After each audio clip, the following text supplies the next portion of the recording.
Well, good morning, 8th grade Smith Cardinals. This morning, what we're going to be doing is we're going to be going over the registration for the 9th grade over at Osborne High School. Okay? There are a few materials that I need for you to have while we're doing this registration.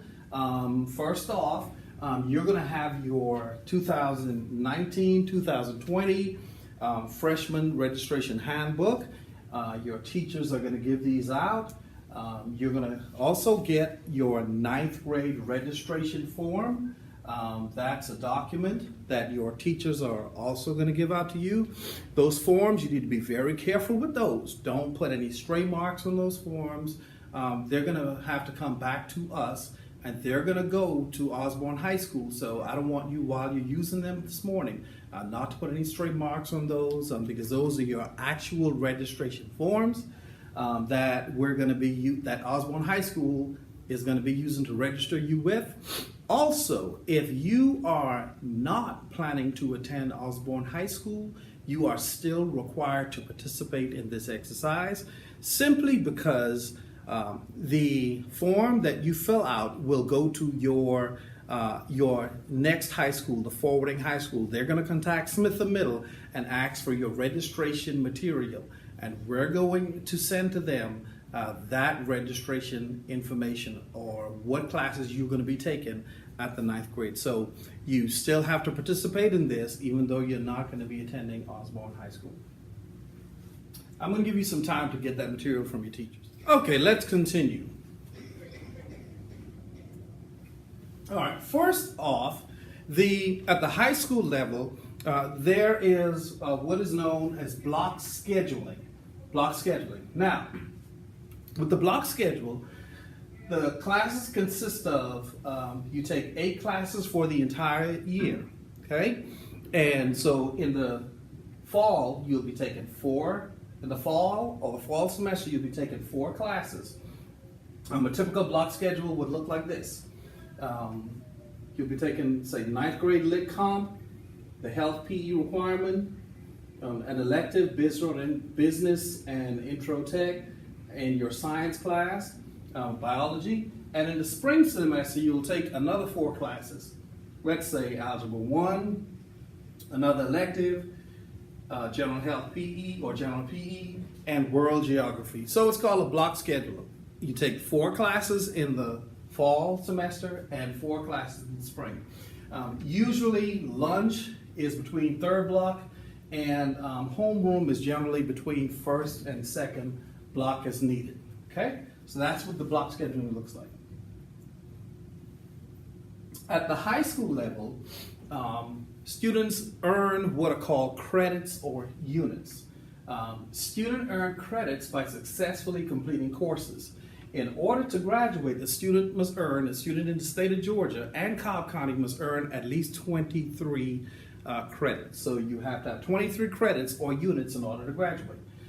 To be promoted to as a sophomore, from a freshman to a sophomore, you have to have earned 5 units. To be promoted to a junior, you have to have earned 10 units. And to be promoted as a senior, you have to have earned 16 credits. Students must also, in addition to the number of credits, they must also earn a credit in English, science, and math each year in order to be promoted to the next grade level. So that's an additional requirement. That's an additional requirement that you must have. Okay. Here's what you need to know too.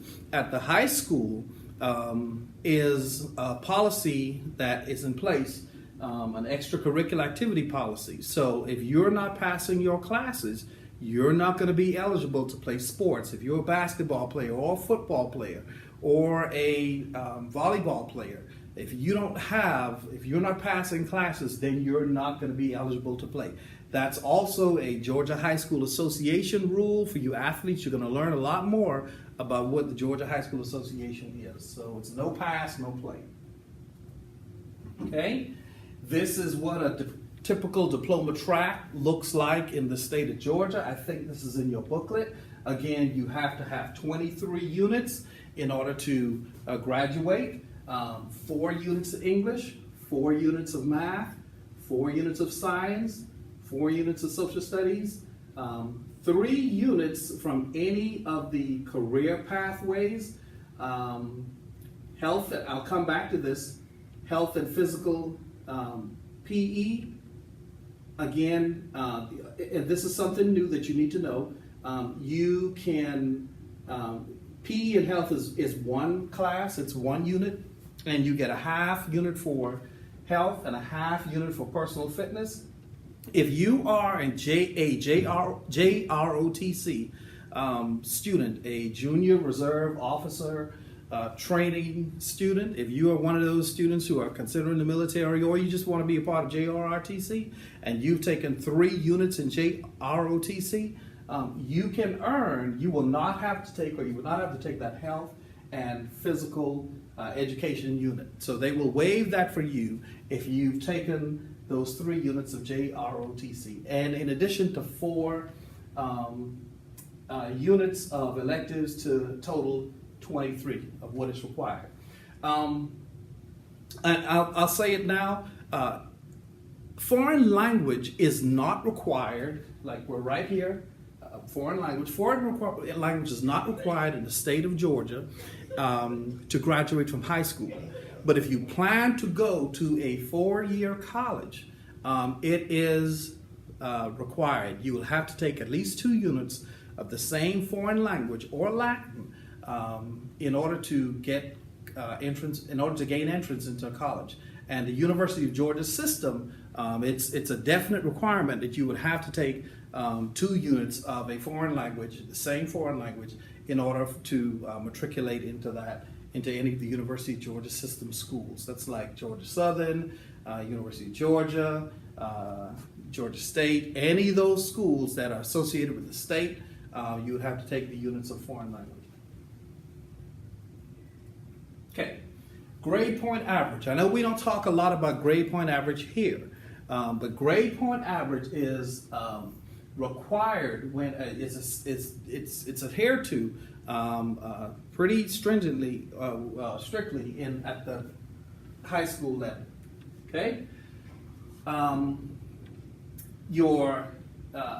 the grade point average is on a 4-point scale. So to obtain it, an A would be a 4.0, B would be a 4.0, cumulative average would be a 3.0, C would be a 2.0, D would be 1 point. So you earn a point for each of those, each